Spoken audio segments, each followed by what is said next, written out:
नमस्कार मित्रांनो, तर मी आलो बघा शेतामध्ये. आज कापसामध्ये तण काढायचं आहे. कापसामधलं तण काढून टाकून द्यायचं मोठं मोठं. आज काहीच काम नाही बघा. मालक आलेत, मालक आणि मी तण काढणार आहे कडक काटानं. आणि दाटाच्या बुडानं कुठं कुठं आहे ते बघा, तुम्हाला दाखवतो. कापूस बघा आमचा कसा झाला आहे. नंबर 1 कापूस दिसायला बघा. आता पाणी पडले 2-4 दिवस झालं. नंबर 1 कापूस आहे. कुठं कुठं तणकडेच आहे बघा. याला चापे लागलेत. तर काही महिन्याभराला बोंड लागतात. हे बघा, हे चापे. नंबर 1 कापूस दिसायला पाहिजे बरा. याला फवारणी करायची आहे. फवारणी करून असं मोठं मोठं तणकट काढायचं बघा. आता हे काढून घ्यायचं. राहिलं कुठं कुठं आता पाळी पडत नाही. 2-4 दिवस पाणी पडलेलं आहे. पाणी पडल्यामुळं पाळी पडतच नाही बघा. आता चिकोल आहे, बैल चालत नाही. बघा कापूस बघा.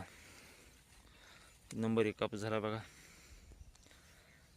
कसा आहे कापूस सांगा बरं आम्हाला कमेंटमध्ये. धन्यवाद.